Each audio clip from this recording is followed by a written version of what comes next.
Right, this time sagot naman tayo ng mga ilang questions regarding sa ceramic coating. Kasi may nakita akong dalawang ano dito, dalawang question. Kung kailan may nahanap talaga o nasaan na. Okay, eto. Tanong ito ni MyJMD0819.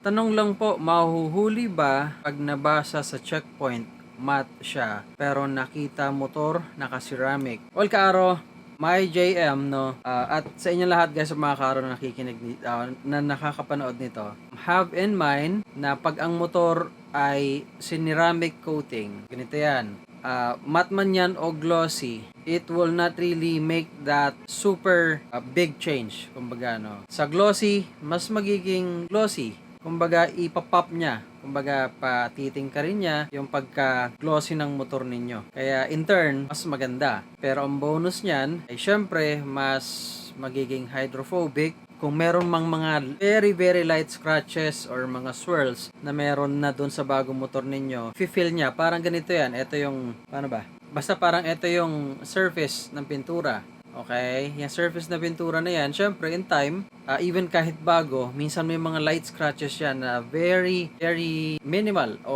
almost nano kasi sobrang liit nun eh. Pero ito, halos hindi visible sa mata natin. Pero kung umpisa pa lang, kung bago pa lang nilagyan mo ng ceramic coating, ang mangyayari kasi, yung mga maliliit na parang sugat ng pintura na yon, i-feel ngayon ng ceramic coating. So, halimbawa, okay, ito may sugat to. So, nakaganon yung sugat, di ba? Alright? Nakaganon. No?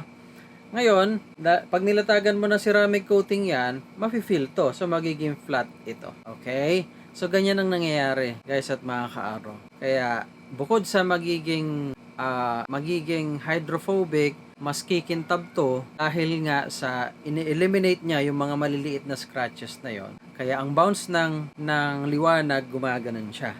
Kaya in effect, mas makintab sa paningin natin. Hindi nakaka-capture ng mata natin yung mga maliliit na yon kasi pinifeel niya. That's to glossy. Ngayon, pagdating sa matte naman, ang matte ay isa pa ding klase ng pintura, syempre, 'di ba? Iba lang sila ng glossy pagdating sa ginamit na pang top coat. Yung top coat, ibig sabihin, kasi normally ganito yan, layer ng pre-coat hanggang sa dun sa pintura mismo o sa kulay, tapos yung pinaka top coat. Okay? Now, ang ginamit na top coat sa isang matte finish na klase ng motor o sasakyan is matte, kaya matte na top coat. Now, pag matte yan, technically, ang ceramic coating ay hindi niya gagawing glossy. So, lalagyan lang yan, if you-feel din niya, it's the same thing with the glossy, pero hindi niya iibahin yung itsura na magiging glossy yung dating matte. It's not gonna be like that. Ang gagawin lang niya, ayun nga, poproteksyonan niya by filling those gaps. May mga kanal-kanal na maliliit o sugat na maliliit or gas-gas na maliliit. I-fill niya yon para maging flat na flat and then patiting ka rin yung kulay. So, ganun yung ginagawa ng ceramic coating sa matte. Okay? Hindi niya babaguhin. So, ang sagot basically doon sa tanong mo ay hindi ka naman magkakaproblema ng ganun.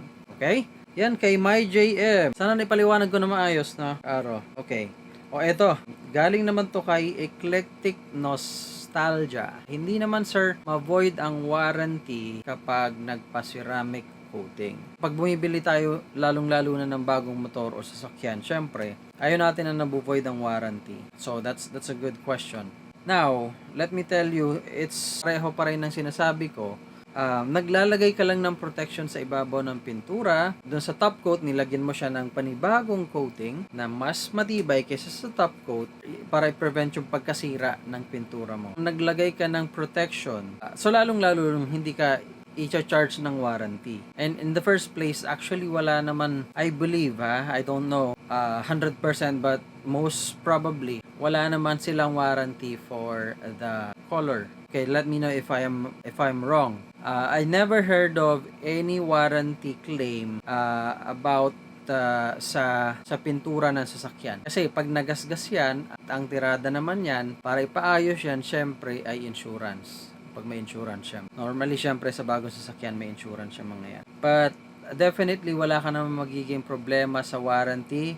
If motor ang sinasabi mo, it's definitely fine. Kasi wala ka naman binabaklas. Normally, mga warranty kasi, pagka nakialam ka sa electrical ng motor natin o even na sasakyan, by way of example, or not electrical, this example, alimbawa yung tambucho, pinutulan mo ng catalytic, okay, para maging malakas. Syempre, may effect kasi yon papunta sa makina, and if yung makina na harm because of that action na pagputol ng catalytic ng tambucho mo, ayun, syempre warranty yon. Pero yun nasisira sa warranty.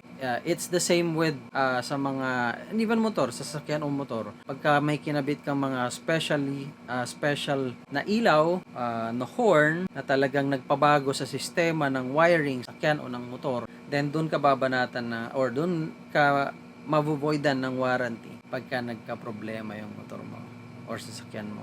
Medyo in-expand ko lang para mas maintindihan mo yung warranty, kaaro. For ceramic coating, you're not removing, you are adding protection in fact doon sa sasakyan mo. Walang problema sa warranty. Okay?